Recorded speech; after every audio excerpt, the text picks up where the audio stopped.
দেখতে ভালো না, যৌতুক ছাড়া বিয়ে হবে না, অ্যাক্টিং করলে বিয়ে হবে না, এগুলো তো অনেক কিছু শুনি। এটা তো আসলে প্রত্যেকটা ব্যক্তিগত মানুষের চয়েস যে আমি কি চাই।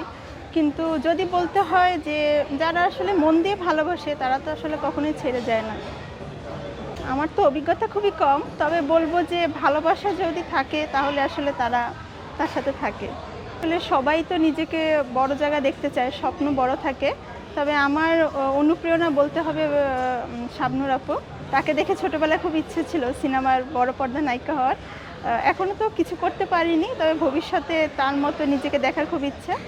দেখা যাক আল্লাহ কতটুকু। আসলে শাবনূর আপু কোথায়, আমি কোথায়, এটা তো মিলালে হবে না। মিলালে তো আসলে হবে না। শাবনূর তো একজনই। তাকে মিলিয়ে তো আসলে সম্ভব না। হ্যাঁ, তাকে খুবই পছন্দ করি। তার ডায়লগ কি আর আমাকে মানাবে? রিসেন্ট আরেকবার দেখলাম তার একটা সিনেমা 'আনন্দ অশ্রু'। সেখানে তিনি বললেন যে কি যেন, "আমি তোমাকে দোলা বলেই ডাকবো দোলা।" তখন তিনি খুব বিকৃত করে শিশুদের মতো বললেন, আমি তোমাকে দোলা বলেই ডাকবো দোলা।"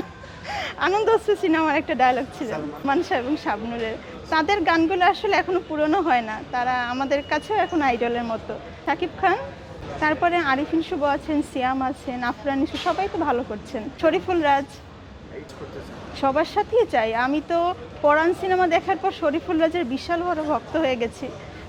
তার আসলে অ্যাওয়ার্ডটা তার পাওয়া উচিত ছিল। এবং দেয়ালের দেশ, এ দুটোর জন্য তিনি অ্যাওয়ার্ড ডিজার্ভ করে। অসাধারণ ভালো অভিনয় করেছেন, অসম্ভব।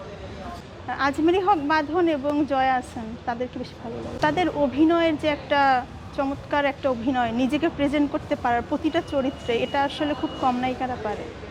এটা তাদের ভিতরে সবচেয়ে বেশি। আপনি যখন আসলে নিজেকে স্ট্রং ওম্যান করতে পারবেন, তখনই আসলে আপনি জীবনে কিছু অর্জন করতে পারবেন। নেগেটিভিটিকে পিছনে ফেলিয়ে দিয়ে যখন পজিটিভ ভাইবটা নিয়ে সামনে আগাতে পারবেন, তখনই আসলে আপনি জীবনে সফল। আমি এটাতে বিশ্বাস করি। এবং একজন নারীদের বিশেষ করে সে যখন আসলে সামাজিক প্রতিবন্ধকতা, বাধা বিপত্তি সব কিছুর পিছনে ফেলে নিজেকে যোগ্য প্রমাণ করতে পারে, সেই নারী আসলে সফল। সেটা আপনার প্রতিটা সেক্টরেই। দেখতে ভালো না, যৌতুক ছাড়া বিয়ে হবে না, অ্যাক্টিং করলে বিয়ে হবে না, এগুলো তো অনেক কিছু শুনি। শুনি তো, যারা বলে তাদের কাছ থেকে তো শুনি।